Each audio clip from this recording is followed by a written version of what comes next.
go'aankii ugu dambeeyay dowladda Mareykanka ee inay joojinayso taageerida ay siiso UNSOS ama xafiiska qaramada midoobay ee taageerada Soomaaliya wixii ka dambeeyay 31 December 2026 waxa uu noqon karaa mid ka mid ah isbedelada ugu waaweyn ee saameeya amniga Soomaaliya tan iyo markii ciidamada midowga Afrika la geeyay dalka sanadkii 2007 inkastoo warqadan aysan si toos aysan u sheegin in ciidamada AUSOM ay baxayaan haddana wax fariin adag ay u dirtay dowladda federaalka ee Soomaaliya midowga Afrika iyo waliba qaramada midoobay su'aasha ugu weyn ayaa ah maxaa dhici kara haddii Mareykanku dhab ahaantii uu joojiyo maalgelinta waa maxay hay'adda UNSOS ama xafiiska qaramada midoobay ee taageerada Soomaaliya dad badan waxay u maleynayaan in hay'adda UNSOS ama xafiiska qaramada midoobay ee taageerada Soomaaliya ay tahay ciidan xaqiiqdii sidaasi ma ahan UNSOS waa lafdhabarka howlgalka midowga Afrika ee AUSOM waxaana ay bixisaa raashin shidaal daweyn caafimaad dayactirka gaadiidka qalabka isgaarsiinta garoomada diyaaradaha iyo waliba saahida ciidamada haddii adeegyadaasi meesha ay ka baxaan ciidamada jooga Soomaaliya waxay la kulmi karaan dhibaatooyin waaweyn xitaa haddii tiradooda la bedeleen maxay Mareykanka uga baxayaa warqadda rasmiga waxay tilmaamaysaa 3 sababood waaweyn kow qarash badan oo aan keenin natiijo waarta Mareykanku waxa uu sheegay inuu bixiyay ku dhawaad 2 bilyan oo UNSOS taageero ah 1.6 bilyan oo taageero loo siiyay dalalka ciidamada keenay 100 milyan oo lagu dhisay ciidamada Soomaaliya balaayiin dollar oo gargaar iyo waliba horumarneed laakiin waxa uu aaminsan yahay in Soomaaliya aysan wali gaarin isku filnaansho amni labo dowladda Soomaaliya wali ku tirsan taageero dibadeed Mareykanka waxa uu muujiyay in muddo ku dhow 20 sano kadib ay wali jiraan dib u dhac ku yimid dhismaha ciidamada hoggaan amni oo aan deganeen iyo waliba ku tirsanaan joogto ah oo deeq bixiyaasha saddex siyaasadda cusub ee Washington maamulka Mareykanka waxa hadda uu mudnaan u siinayaa in wadamada ay qaataan mas'uuliyadda amnigooda halkii ay si joogto ah ugu tirsanaan lahaayeen maalgelin dibadeed maxaa dhici kara haddii aan la helin bedel kow ciidamada midowga Afrika waxay ku tirsan yihiin saadka qaramada midoobay ee xafiiska taageerada Soomaaliya uu bixinayo ee UNSOS haddii taageeradan ay yaraato waxay dhici kartaa gaadiid shaqayn waaya shidaal yari mushaar dib u dhaca qalab yaraada howlgallo la dhimayo tani waxay si toos ah u wiiqi kartaa awoodooda labo al-shabaab kooxda al-shabaab waxay sanado badan ay sugaysay in taageerada caalamiga ah ay yaraato haddii ay dhacdo waxay kordhin kartaa weerarada ay geystaan waxay isku dayi karaan inay qabsadaan deegaano hor leh waxaana ay beegsan karaan wadooyinka waaweyn waxaana ay xoojin karaan olaheeda dacayadeed saddex dowladda federaalku waxay wajahaysaa cadaadis weyn waxaana laga doonayaa inay dedejiso dhismaha ciidamada inay midayso ciidamada kala duwan iyo waliba inay hesho maalgelin cusub dalalka kale ee la kulmay xaaladdan mid la mid ah haddaynu dib u eegno Afghanistan sanadkii 2021 tani waa tusaalaha ugu caansan muddo 20 sano Mareykanka waxa uu dhisay ciidamo Afghaanistaaniyiin ah markii taageeradii la joojiyay ciidamada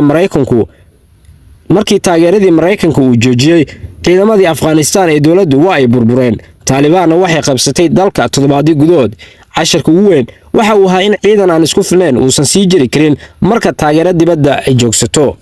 wadanka Mali Faransiiska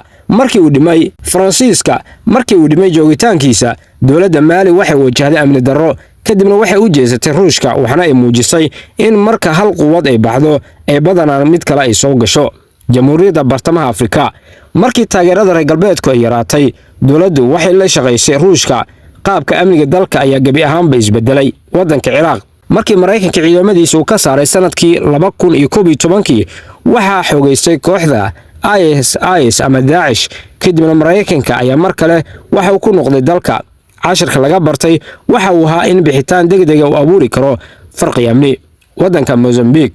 gobolka lagu magacaabo Cabo Delgado markii uu wajahay argagixiso dawladda kaligeed waa ay ku guuldareysatay waxaana loo baahday ciidamada Rwanda iyo waliba SADC waxaana ay muujisay in wadan aan wali dhisin ciidan xoogan uu u baahan karo taageero dibadeed muddo dheer Soomaaliya ma mid ba Afghanistan haddaynu eegno Soomaaliya lama mid ah Afghanistan sababta oo ay ka duwan tahay Soomaaliya waxa wali taageeraya midowga Afrika Turkiga waxa uu tababaraa ciidamada Mareykanka waxa uu sii wadaa duqeymaha ka dhanka argagixisada al-shabaab iyo Daesh beesha caalamka ayaa wali daweyn kale xasiloonida Soomaaliya marka loo eego juqraafiyadda dhuleed ee Soomaaliya ku taalo taasina waxay ka dhigaysaa in xaaladdu aysan si fudud aysan ugu ekaan Afghanistan yaa buuxin kara doorka Mareykanka marka la qiimeeyo doorka Mareykanka ayaa ilaa haatan waxaan jirin wadan sheegay inuu buuxin doono, laakiinse wadamada midowga Yurub, boqortooyada Ingiriiska, Turkiga, dowladda Khaliijka, midowga Afrika ayaa qaab cusub waxay u awoodi karaan inay u maalgeliyaan howlgalkan Soomaaliya. laakiinse ilaa haatan ma jirto cid si rasmi ah u sheegtay inay galayso kaalintii ay Mareykanku uu sheegay inuu joojinayo. haddaba arrintan maxay uga dhigan tahay Puntland iyo dowlad goboleedyada kale? haddii maalgelintaasi ay yaraato, dowlad goboleedyadu waxay kordhin karaan dadaalada ay ku dhisanayaan ciidamadooda, waxaana ay jiri karaa baahi loo qabo iskaashi amni oo cusub oo dhex mara dowladda federaalka iyo weliba dowlad goboleedyada. gobolada deganna waxay noqon karaan meelaha ugu ilaaliya ee ugu muhiimsan ee lagu ilaaliyo xasiloonida. sidoo kale dowladda federaalku waxa ay wajahaysaa culayso dhaqaale iyo weliba amni, waxaana kordhi karaa doorka dowlad goboleedyada ee sugidda amniga deegaanadooda.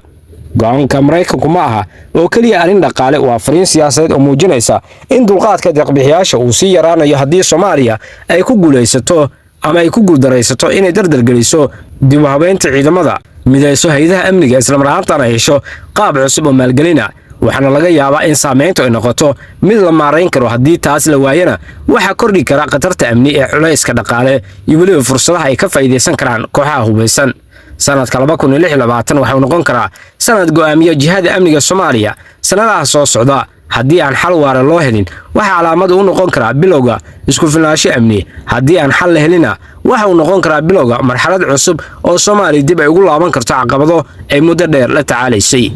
warbaahinta Ugbaad Media ayaa kala socoteen falanqaynta iyo soo gudbinta xogtan. nagu dhiirigeli inaan helno subscribe iyo weliba inaad noo share garayso